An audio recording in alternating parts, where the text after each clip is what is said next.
Non-alcoholic fatty liver disease is a condition characterized by excessive fat accumulation in the liver in individuals, mostly who consume little to no alcohol. The exact cause of NAFLD, which means non-alcoholic fatty liver disease, is not understood. The concerning truth, and one of the reasons we wanted to have this conversation with you today, is that NAFLD affects approximately 25% of people on the globe, and its incidence is rising in parallel with our rising obesity epidemic. Hello, and welcome to the Vegan Gym Podcast. I'm your co-host, Dr. Daphne Bascom, and I really want to thank you for joining me today.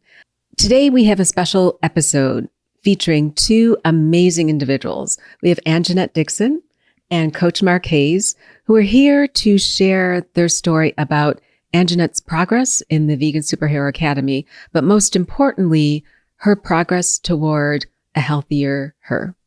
So, Angenette, Marc, welcome to the Vegan Gym Podcast. Thank you for having me. So, Marc, let's start with you. What is non-alcoholic fatty liver disease, and why should it be something that our community wants to learn about or needs to know about? Yeah. So non-alcoholic fatty liver disease is one of the most common causes of chronic liver diseases worldwide. And it affects approximately 1/3 of adults in the United States.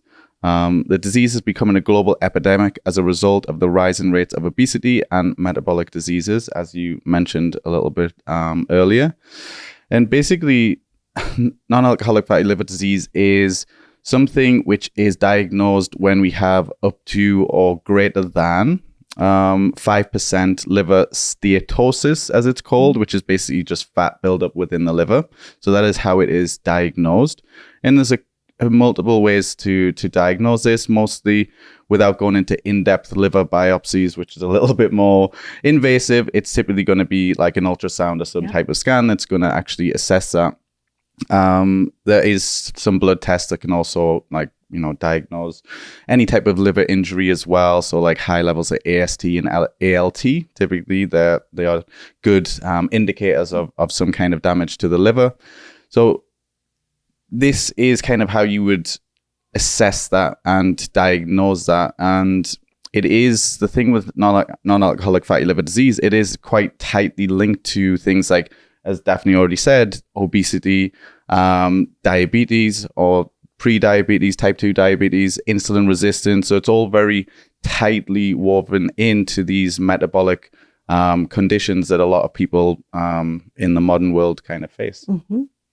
With that in mind, and I know that there's actually a lot of research going on, because if I have my facts correctly, it's probably also the primary reason for liver transplants in the U.S. today.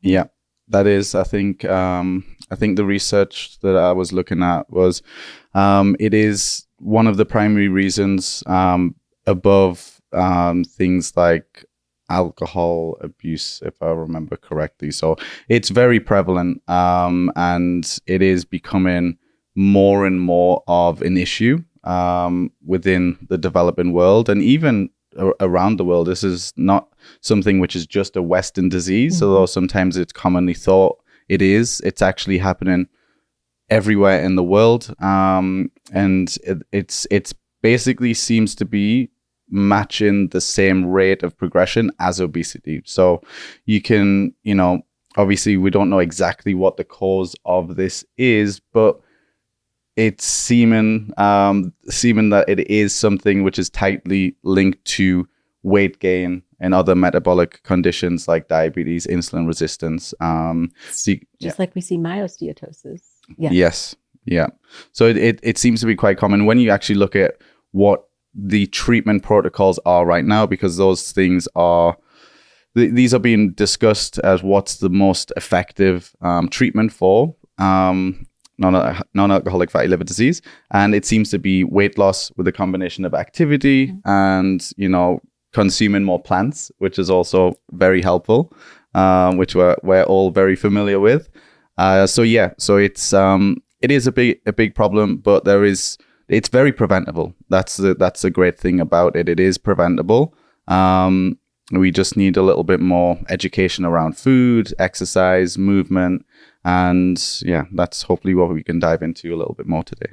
So I would love for the two of you to share a little bit about how this beautiful woman came to be one of your athletes and how the two of you have worked to make that smile on her face as big as it is today.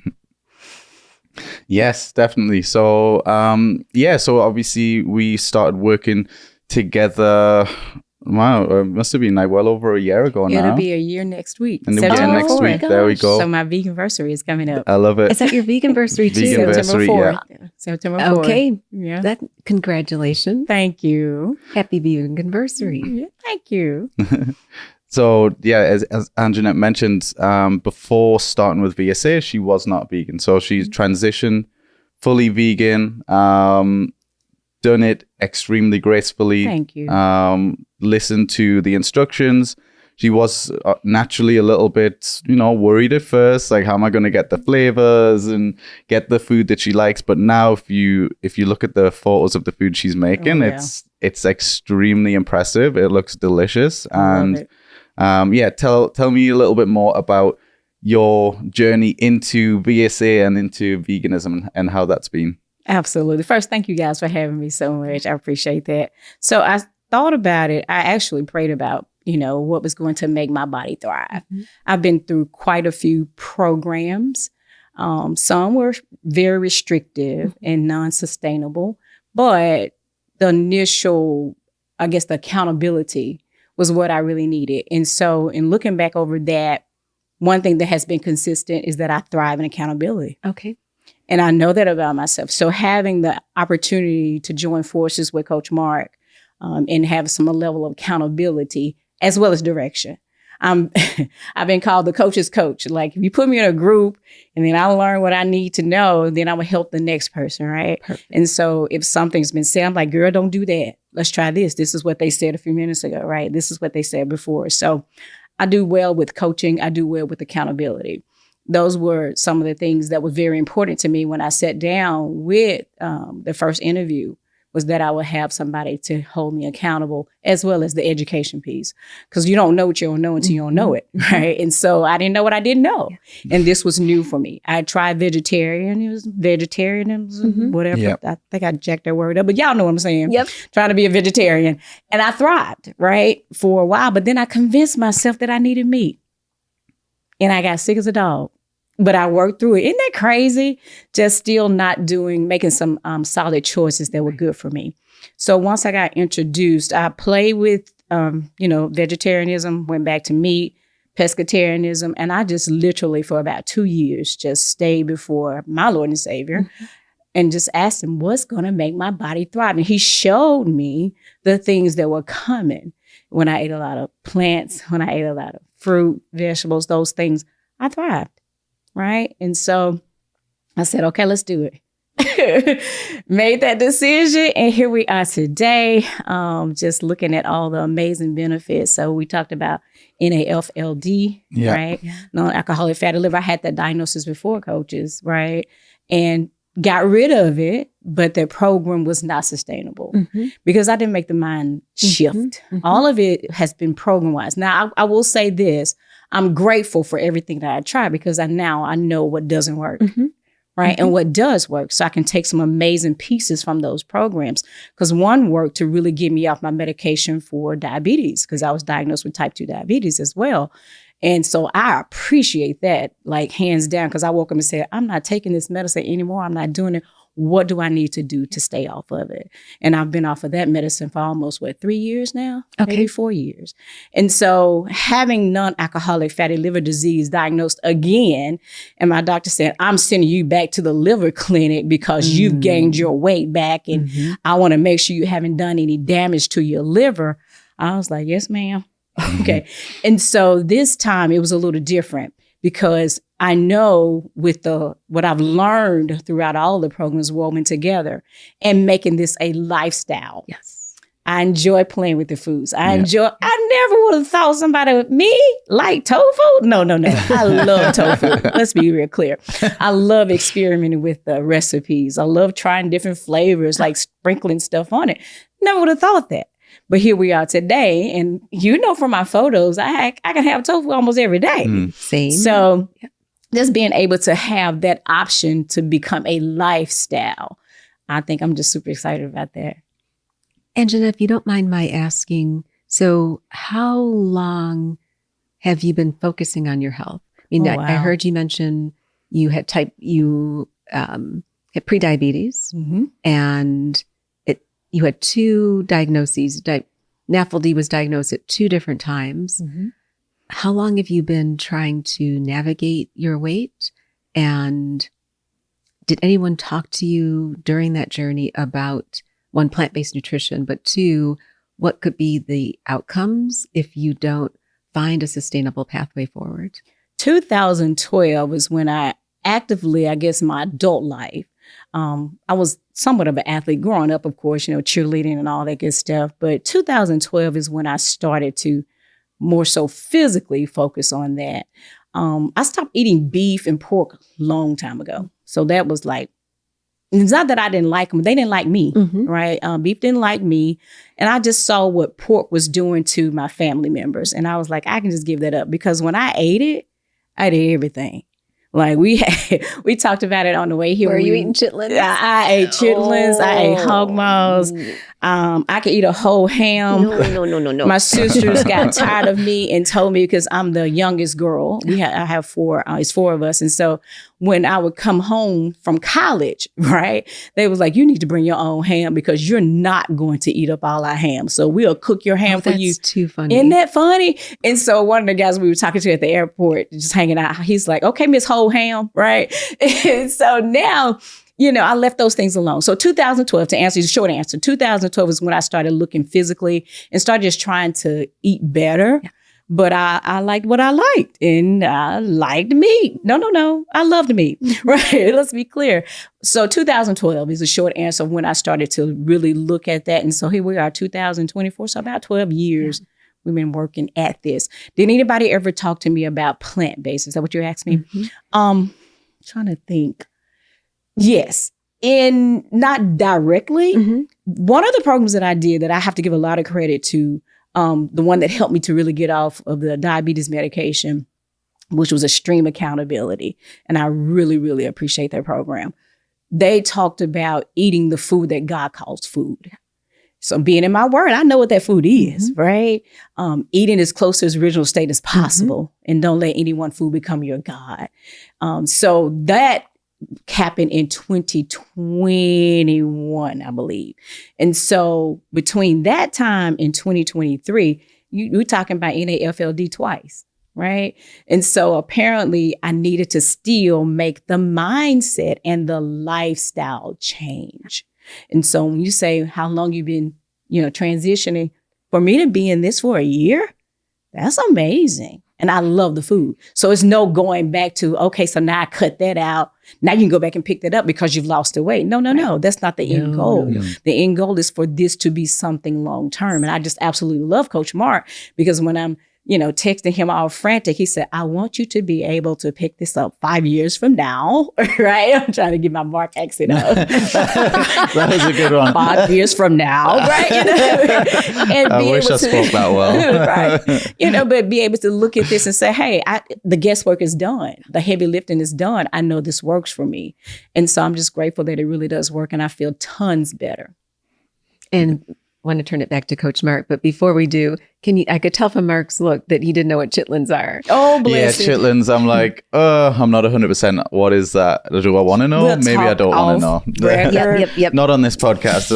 Oh, yeah. But I can imagine. Like I would, obviously when I used to eat meat, I would be eating every last thing, and obviously I didn't change for like a health reason, but there's probably been some benefits to my health for that as well. And I know you mentioned that through that journey you had like 2 NAFLD diagnosis, and I know you went through I won't say the name of the program, but you went through a diabetes reversal style program, and then you start to see some improvements with that. Yes, I did. But then when you started out in VSA, you were noticing some elevations with your blood sugars again. I think Right. your HbA1c. Yes. Yeah, So you were seeing some increases in that. I Was was. that from potentially regaining some weight back again? And that Absolutely. was, yeah. Okay. Could you- Absolutely. And going back to that, still not just following the 3 principles that I learned, honestly.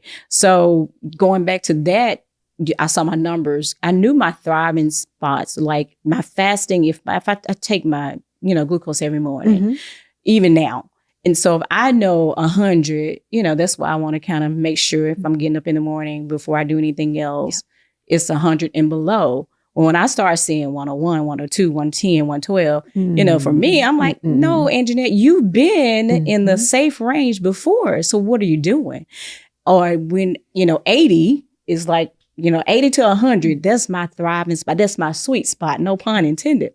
But that's my sweet spot. And so once I knew that about myself and I was still feeling okay, I was energized. I went going home. There was one point that I was literally going home, standing with the refrigerator door open, rolling up turkey and trying to figure out what else am I going to eat. And then once I figured that out, then it's the couch. Because I had no more energy to do anything else. And so that was getting old.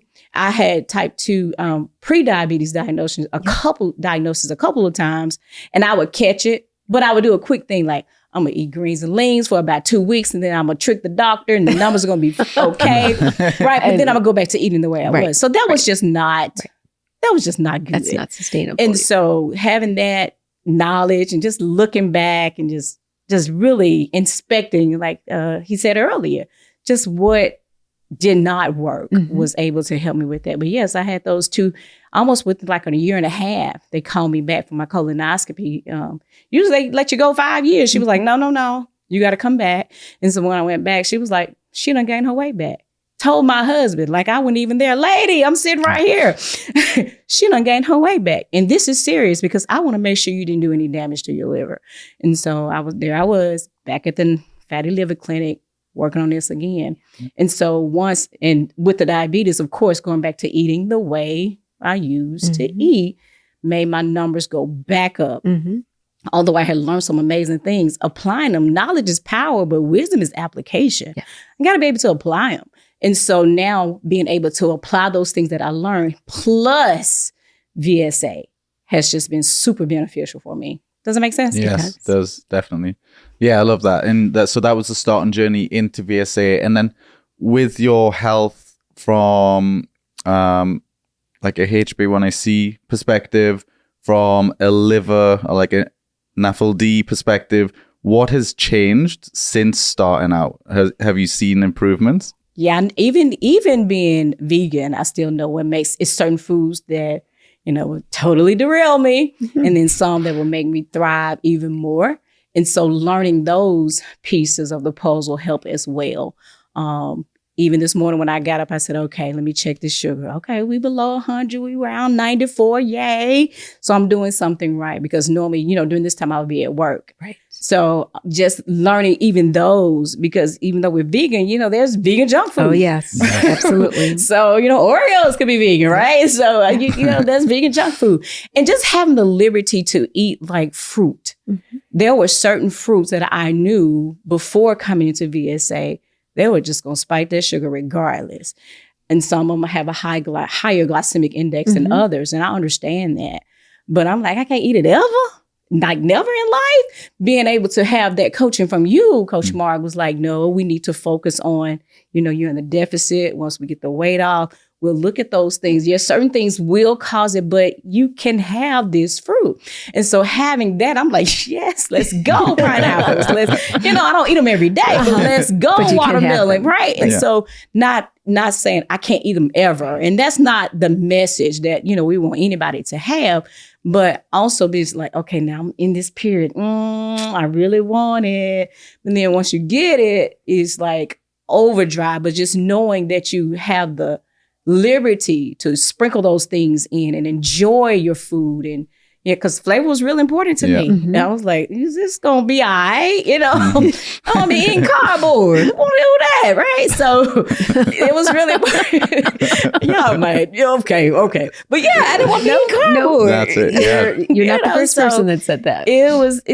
Flavor was really important to me, right? I like for my taste buds to dance, right? So, yeah. So that helped a whole lot, being able to have just the liberty of knowing that if I'm sticking with the plants, if I'm sticking to the food that, as close as the original state as possible, not having a whole bunch of even processed vegan food. Mhm. And I can tell, and I'll tell Coach Marc, I'm like, yeah, I probably need to pull back on these vegan sausages for a little while. I probably need to pull back on the vegan cheese for a little while.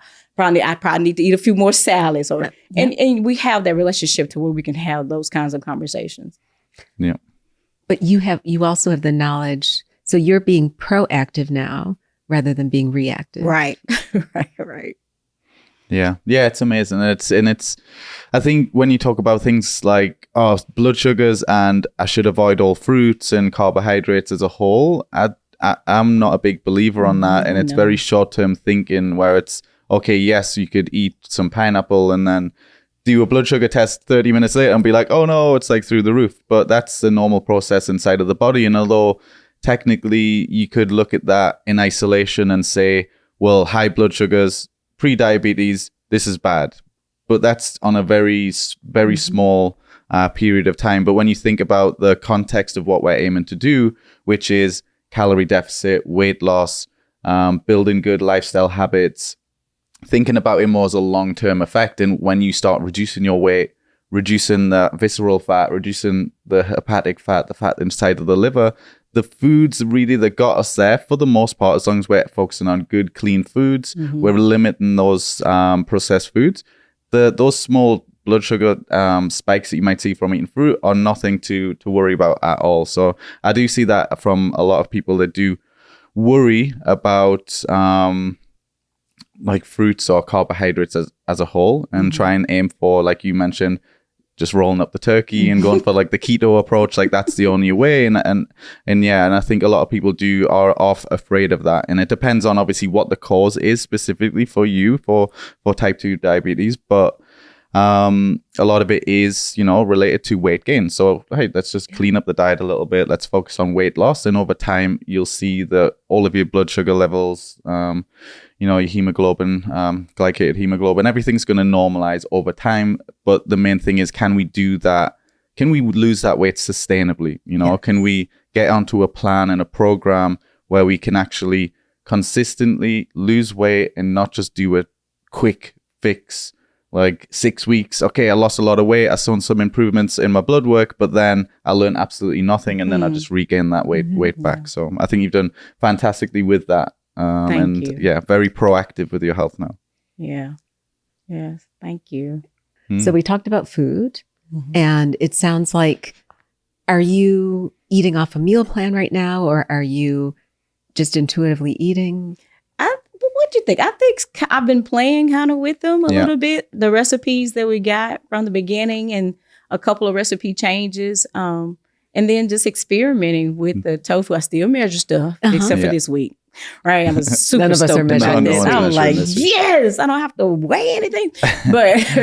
But those base recipes, and I like the fact that we've gone to the new platform so you can actually see what I'm eating instead of just the number of calories and so on and so forth. But so somewhat of a meal plan, but he gives me the liberty, as long as I don't go super crazy, the liberty to say, okay, well, try tofu this way, and I'll send my picture, or, this is something I think is going to be, I've not done before. I'm like, let's just experiment and see if it tastes okay, as long as it's still something I know is going to make me thrive. If I know, I love potatoes, right? But I know I can't eat them every day, although I could, but not every day. Because he was like, Angenette, you need to peel your potatoes. Why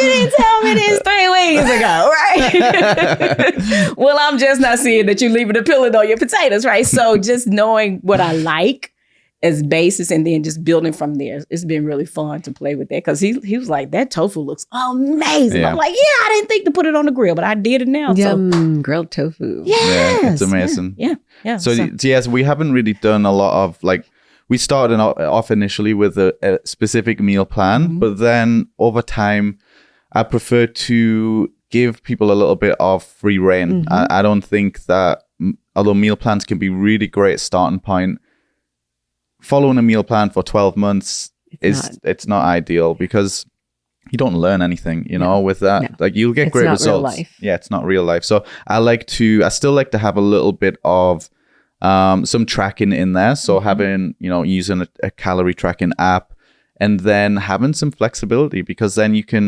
it's more realistic. You can see what's in the fridge. You can start creating your own meals and start really practicing for real life, long term. Whereas following a meal plan is not sustainable. It's not something you can do forever. At some point, you're going to have to stop that meal plan. And then you're like, oh, well, what do I do? What do I eat? Whereas if you can keep yourself on track with calorie deficit and losing weight with a tracking app, while at the same time having flexibility, maybe even sometimes do not have the greatest food choices, that's still completely fine, because that's real life. Nobody eats perfectly all of the time.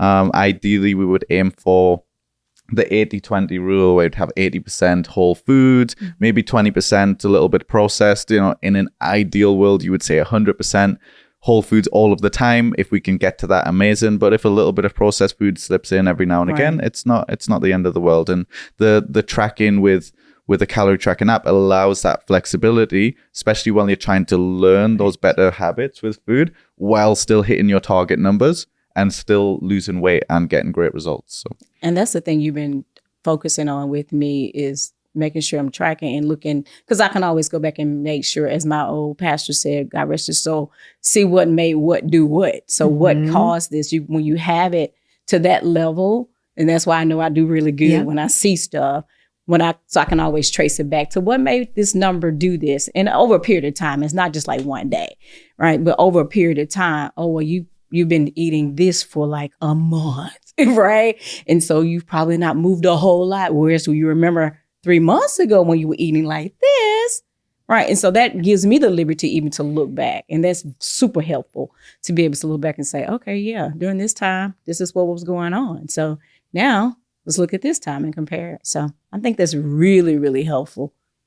And you talked about movement. Yes. So what does that mean to you? And what are you doing differently now? So strength training. I used to do a whole lot of cardio. And I love cardio. I do. I love my bike. Coach Marc. It's a regular occurrence. I love my bike. And little did I know that I was going to really like walking, just like jog. Are you doing the half marathon? I've done a half marathon since I've been in the program. I remember seeing the pictures. Yeah. And I did one beforehand. Well, I've done two, one unofficial and two officially. And so having that, that I'm like, I'm going to be a runner. It was in my mind for a very long time. Now it's manifesting, right? So I'm super stoked about that. But yeah, so movement that way. I love my bike. I do like strength training, figuring out things, trying new, machines that I haven't tried before. That's been pretty interesting. And like they said before, people will help you in the gym. I had to cry for help. Yeah, got stuck under a barbell. I got stuck under a barbell. I was like, I can lift this. I don't think that bar weigh that much. I can lift this. And the guy who helped move the bench over, I was like, help. He was like, he came and lifted it off of me. And I was like, thank you. He was like, no problem. You may want to take some of this off. I'm like, yeah, probably want to do that. So yeah, I actually like going to the gym. Matter of fact, one of my gyms closed so early when I was training for the half marathon that I joined another one so I can make sure I get those, that mileage in. So yeah, so I like moving. Well, that's good. Yeah. And we talked about food. How about, have the two of you been intentionally focusing on mindset? Yes, I would say so. We have, He's done a great job. Mine, maybe not. No, come on. We definitely have. And I think the biggest thing around mindset, I mean, Angenette is clearly a positive person, and like with that selfish, the spirituality is 100% there. So, she gains a lot of strength from that. The biggest thing with mindset, I would say, has mostly just been around the natural thing that happens when we attempt to lose weight, where we're not perfect all of the time. And sometimes when we're not perfect, we can beat ourselves up a little bit about that. And that has been the biggest thing when it comes to mindset, is just understanding that it's a process. We don't have to be 100% perfect every single day, all of the time. Yeah. We will do amazingly well, and there's times when we won't do so well. And the allowing grace with ourselves is really, really important, because if we do not allow that grace, we can be extremely hard on ourselves. And then essentially what ends up happening is we stop and we give up. And we don't want that. It's okay to make mistakes. It's okay to trip. It's okay to fall. We get back up and we keep moving forward. So that has been the biggest thing I would say that we've worked on with mindset. And it's important, because those are things that I've struggled with myself, and it takes a lot of time to really get to grips with that. And that's something I like to help people with, because it's very common for that to happen. So I'd say that has been the biggest thing. That has. I agree totally, because I'm like, Coach, I messed up. I did good for 6 days, and then the 7th day, he's like, just hit the reset button. Yep. Just tomorrow is another day. Don't dwell on it. I'm like, So yeah, that's been the biggest, for real. Are you feeling? Because I think part of it is that I'm used to quick fixes as well. So if you hit it hard, oh yeah, you can relax. But that's not how it goes. So yes, every day. And building habits is one thing you've also talked to me about as well. And I've read, a couple of books along the way. Thank you, VSA. I'm like, I got to find time to read if I want the consistency streak number to go up, right?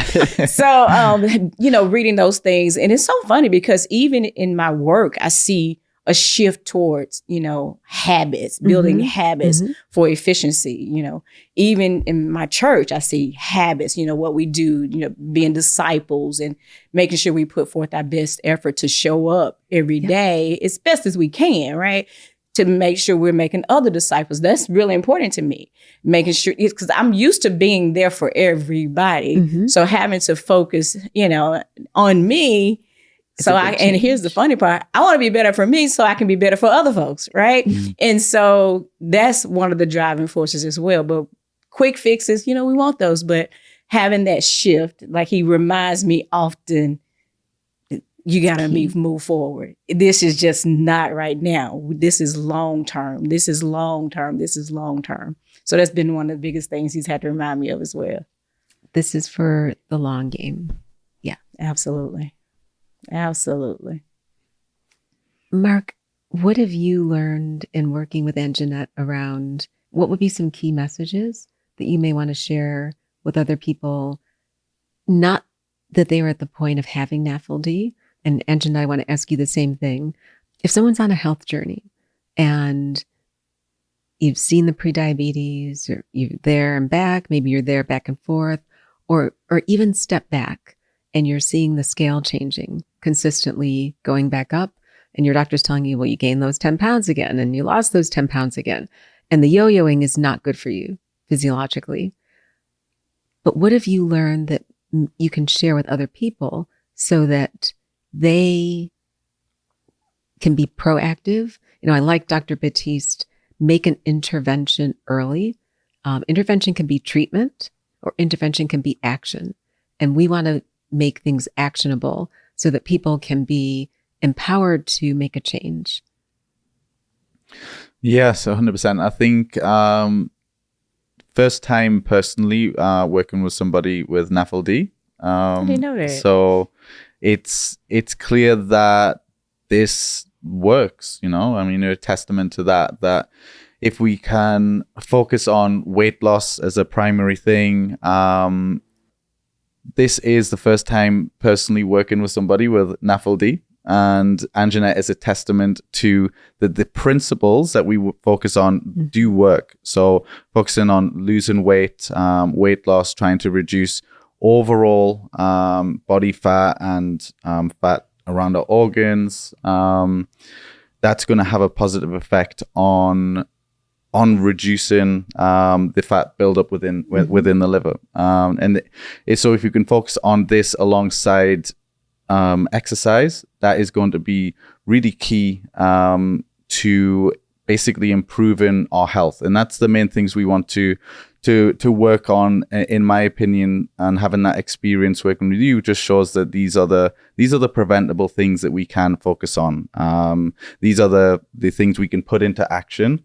In that really is, can we keep the metabolism healthy? You know, and a lot of that comes from keeping excess fat accumulation to a minimum. Right. Keeping the muscle cells, the cells within an organ nice and healthy, no insulin resistance.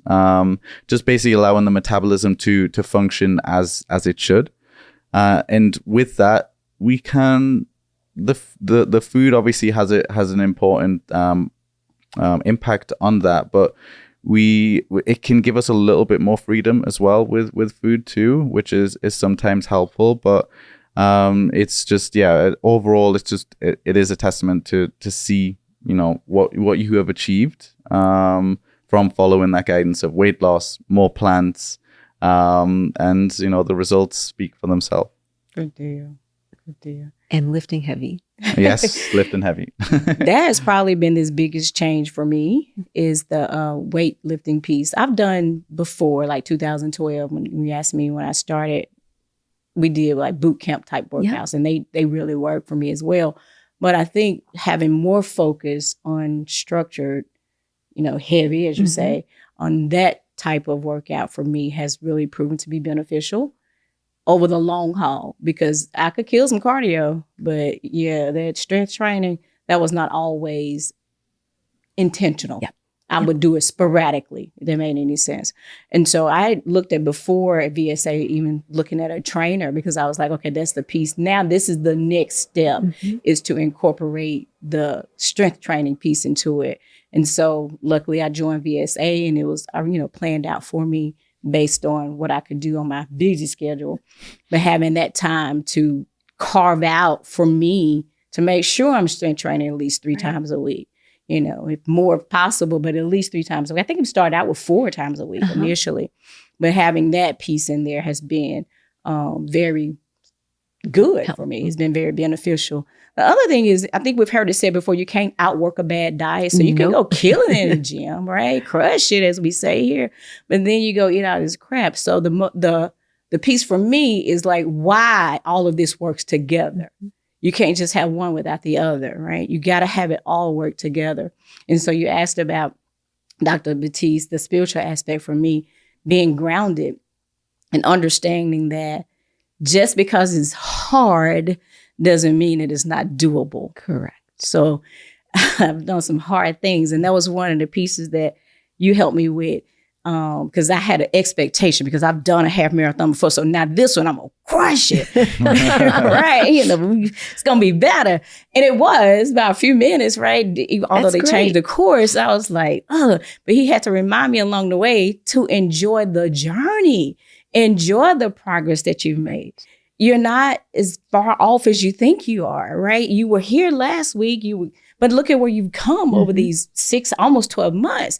And that's something that I always do. And I always stop and look at how far I've come. Yeah. And so he told me, he said, you're built for hard things, but I need you to stop and enjoy the journey. Because I was like, oh, I fell off the treadmill. He was like, let's not focus on that. Look at you, you're running, right? You were just walking, but you're jogging now, 5 minutes.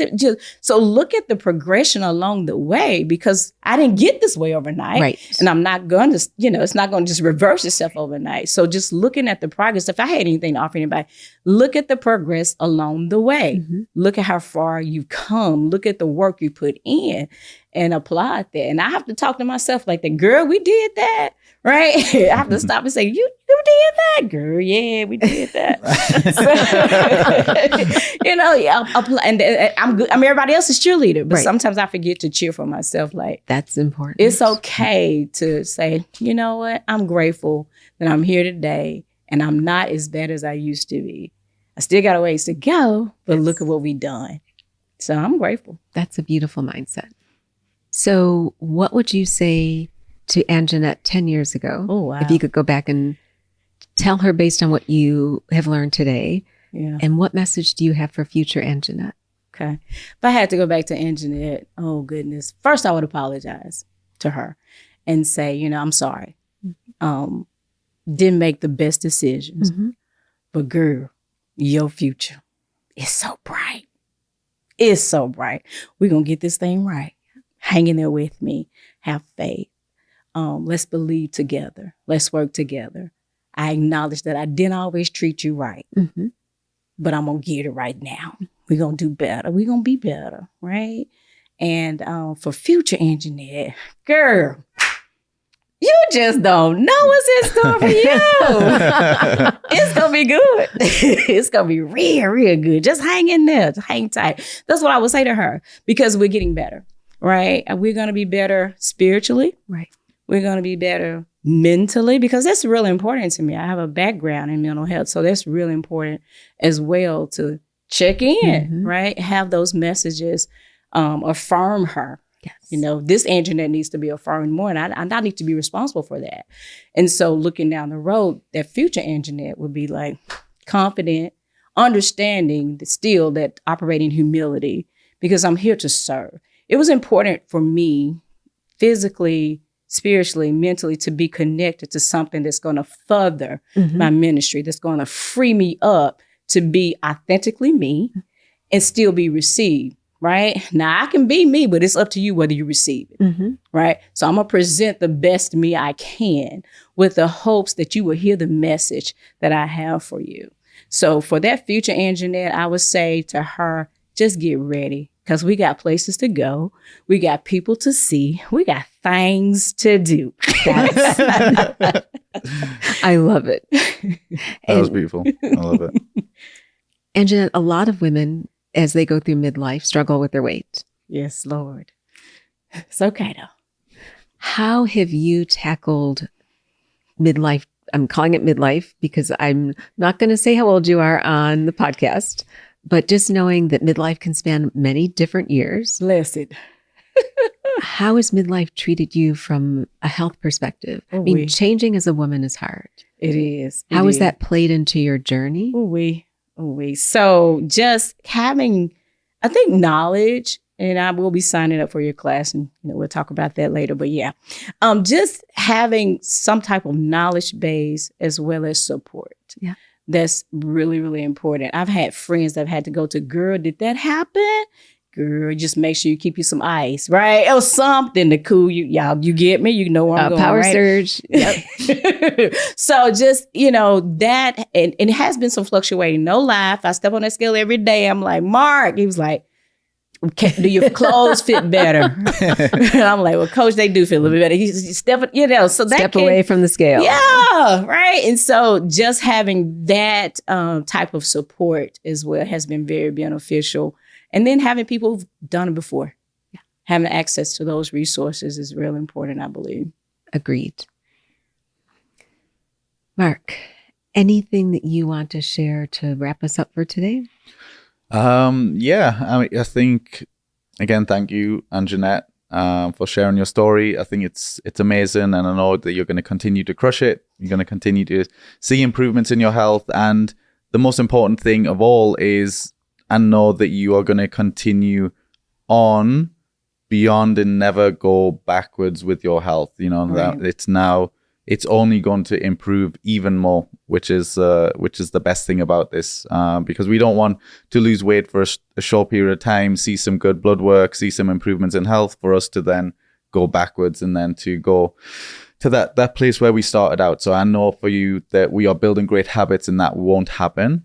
Right. And I think overall, it's just really great to see just the improvements that can happen inside of the body when we focus on those principles. I was doing, a little bit of reading before this podcast, just to brush up a little bit, just to see what is being put out there. And a lot of the most, recent research is showing that, hey, weight loss is really helpful. Trying to aim for anywhere between 5 to 10% reduction in weight can be extremely helpful for helping combat NAFLD. So that's something that we should be aiming for.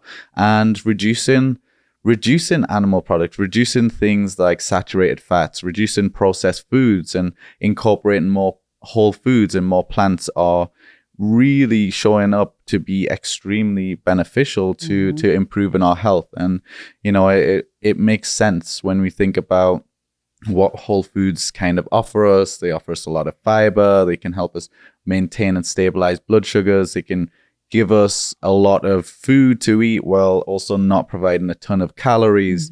That's going to naturally just help with weight loss overall.